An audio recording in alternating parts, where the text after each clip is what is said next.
Viva Delicious. We are one of the highest rated Mexican restaurants in Los Angeles. And if you're looking for a skull, well, you're at Mercado.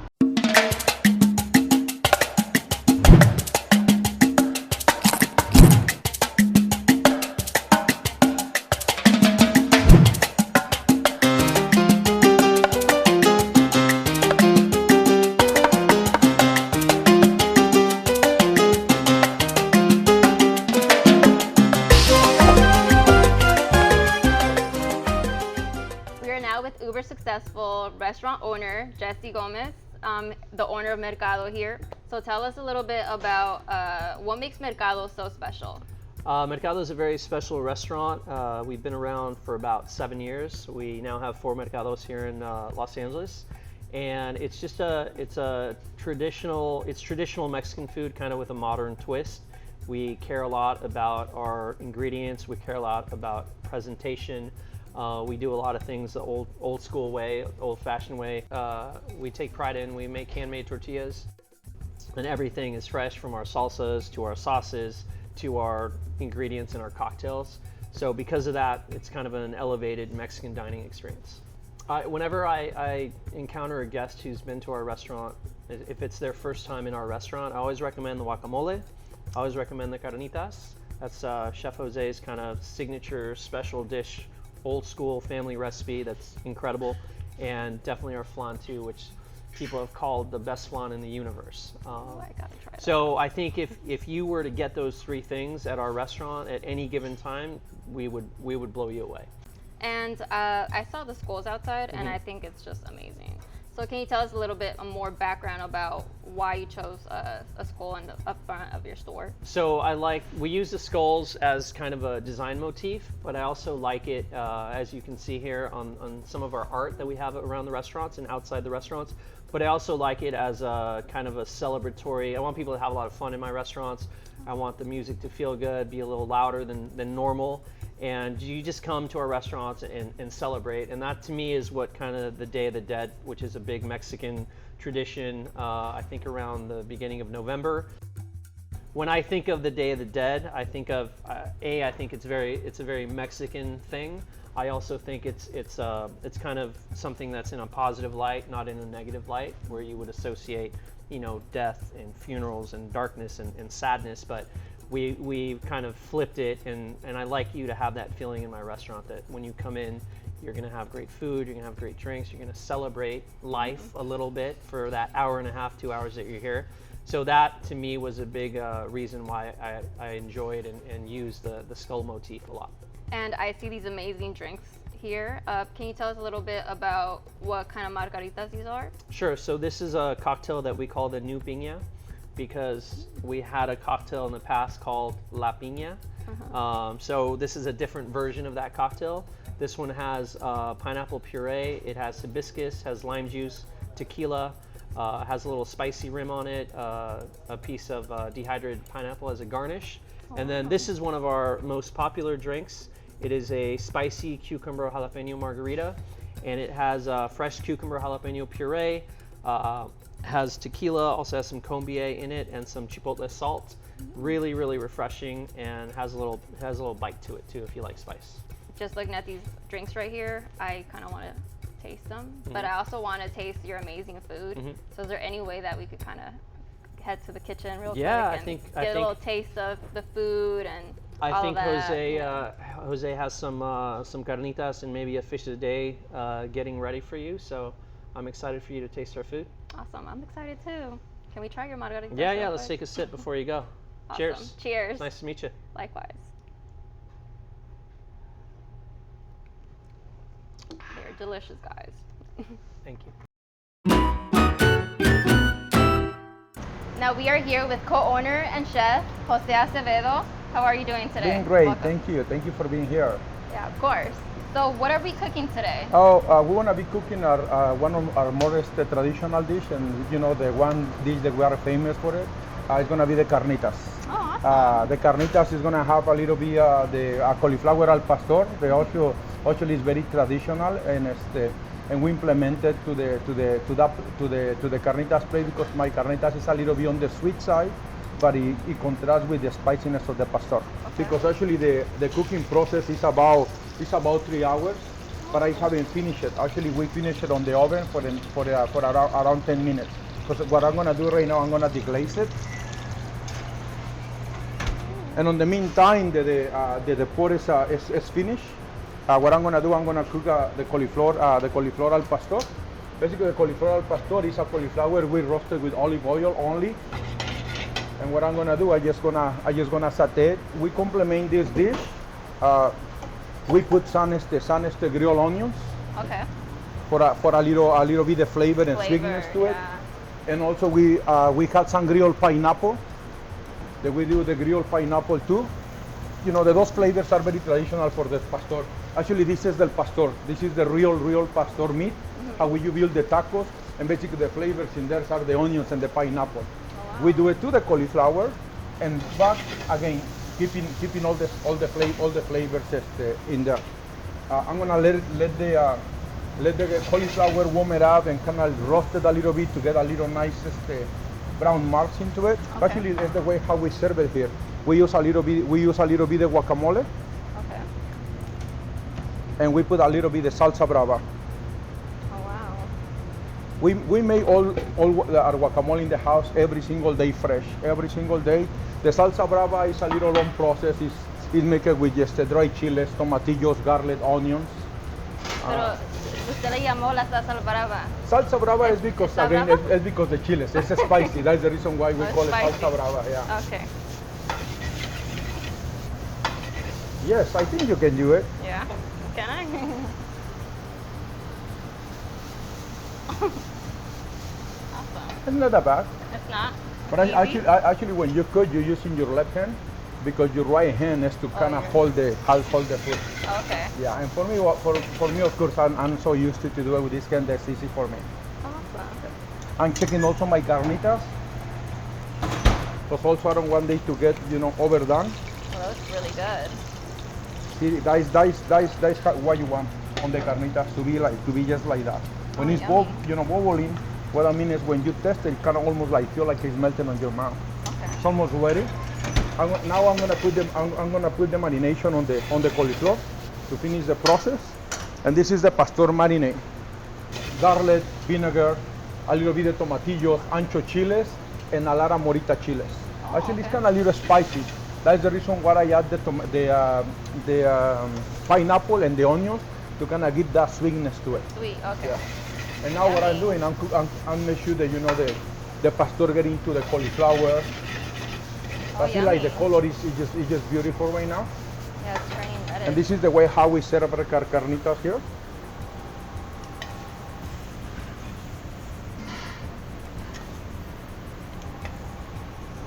Now I'm gonna take it out the other ones from the oven, and they're ready to go. Like you see, this is a beautiful caramelization. And this is our plate. Oh, wow, this is our this carnitas looks plate. Amazing, guys. Look at all that. Details, amazing. Look at the guacamole, it looks so fresh. ¿Y qué tiene su guacamole?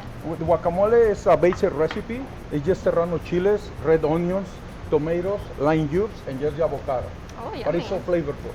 Okay. Sometimes, to me, it's one of the things that when my father started teaching me how to cook, say, sometimes, cooking, don't make your life so complicated. Sometimes cooking simple, it tastes a lot better if you do it right. And it's better, yeah. Yes. Oh, yummy. On all my restaurants, we had a fish special. Basically, we create a fish every single day. Can be different sauces, can be different the way how we cook it. We do some in the oven, some on the charbroil, some on the satay pan. Depends on the fish. Depends on the texture of it, and depends what kind of flavor I wanna give to the fish. Today we wanna call the fish that I'm gonna cook right now is called barramundi. The barramundi is a Mediterranean sea bass, and we're gonna cook it skin on. The barramundi, because we do with the skin on, basically we do kind of cut a little bit of diamonds into the skin. Because if we don't do it, what happens is the skin kind of shrinks and makes the fish doesn't cook eventually. Okay. That's the reason why we cut the skin that way. And we started for heating it up the pan The pan needs to be kind of like on the medium high to cook. Also, I'm very strict with this. Any protein that I put on the grill, on the satay pan, on the oven, you need to season it perfectly all the time. Because there is some places where you go and they just do this.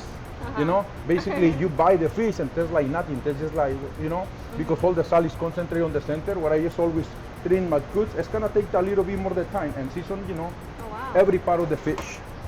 Now, remember, this oil is right now is kind of really hot. Yeah. What you do, don't flip the fish this way because sometimes the oil come into your hand. You always gotta go to the opposite way. Oh wow. And the thing is, if you don't have the oil like that hot, the skin is gonna stick into the pan, and when you're trying to flip it, it's gonna fall apart. Okay. That's the secret when you do a pan seared fish. The pan needs to be kind of on the medium high already. Awesome. I let it cook like that for around, like, I say 30 to 40 seconds. Depends on the heat on the pan. As soon as I put the fish, I know how hot it is. That's the pan, because also you want the skin to be crispy but no burn. Okay. Awesome. See, sometimes you know you can even see. Look at the color. See. Oh wow. The reason why it gets that color so fast was because the pan was already kind of on the hot side. Okay. I'm gonna put it on the oven, and it will take after you saute. It will take almost around, like, I say 7 to 8 minutes. Depends on the thickness on the plate. And now what I'm gonna do, I'm gonna cook this. We using market vegetables from the store, and on the market vegetables we're gonna have baby carrots. Some yellow summer squash, baby zucchinis, and yellow summer squash, and some broccolini. We pre-roast the vegetables. That way, when, you know, kind of like when we cook it, basically we just wanna give we want to heat it up and also give a little bit of texture, a little bit of crispiness on the outside. But we bake it first. We bake it with oil, salt, and pepper.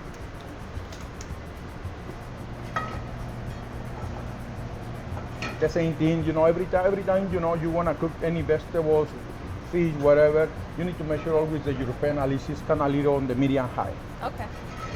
To give the perfect texture to whatever you are cooking. Here, I'm going to start with the broccolini, because the broccolini, because it's a vegetable that the cooks a lot faster. That one I don't bake it. Okay. I just cook it straight, and I add a little bit of salt to it, only to the broccolini. Because the carrots, again, were already pre-baked and already had salt and pepper. And those are our vegetables. I just told you about it. Basically, we call market vegetables because they're real from the farmer's market. Okay. We got 3 or 4 deliveries from the farmer's market, and we like to put those quality vegetables on our fish. And the same thing, the fish right now is for like around 3 minutes in the oven. I just start to do the vegetables, and I finish it on the oven too. And now, by the time the fish is ready, the vegetables are gonna be ready too. Now the second thing is the way how we're gonna serve it. You know, I get my plate, you know, ready to go. I use cilantro lamb rice. Oh, yummy. Yeah. I like mole. This rice has a little bit of lime. That is perfect for the fish. I use 3 different kinds of mole today. I had a yellow mole here in the restaurant today. Oh, wow. I got the green mole, and I got the red mole. The green mole is a little different than the green sauce. Always when it's a green sauce, the sauce should be a little more runny. Mm-hmm. When you're talking about mole is a thick sauce. No matter what kind or what color, it should be always a thick sauce. Mm-hmm. Also, it is a rule about the mole, it needs to have more than 3 chiles to be called in a mole. I'm gonna put the green mole on the bottom of the plate. Oh, yummy. And is that mole spicy? It's not really on the spicy side. Okay. You know, I can say I try to keep my food right on the medium spice. Oh, that way it's kind of good for everybody. Yeah. Also, on our mole, we're gonna top it with this salsa that we call it poblano roasted corn salsa. Basically, really we roasted the corn We roasted poblano peppers, red peppers, and we put cilantro. We put a little bit of lime, Tabasco, a little bit of olive oil, and that's how we're gonna serve. That's how we're gonna put on top of the fish. This sauce combined with the green mole is just a perfect combination. Perfect combination. Can I do like a very fairly portion? Don't put also too much, because also you want the plate to look kind of nice. I don't put the cilantro on the rice, because the cilantro cooks out and the color changes, and sometimes it gets a little bitter. That's why always we just put fresh cilantro on the plate. They remove the vegetables, and I think our fish is almost over. Like you see, it's a really beautiful fish. Oh, it looks really good. It looks very juicy too. Yeah. And I always like to. We always serve our fish when it's skin on, with the skin face up. Okay. Like you see, now it's a really nice color on the vegetables, really nice roasted. Oh, yummy! Yeah. And it's perfect. Like it's no overdone. It's just the colors are still very vibrant. You still want, when you eat the vegetables, you still want the vegetables to have a little bit of crunch, a little bit of bite. Because you overcook it, it's just like feel like you eating baby food. Yeah. Now I'm gonna plate it. Oh, that looks really good.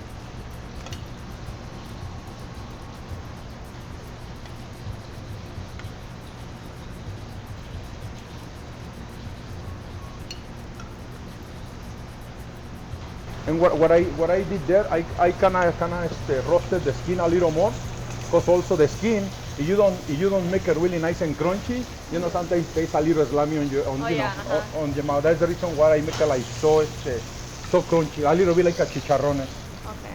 Now what I'm gonna do, I'm gonna place the fish on top. Oh my god, that looks so yummy.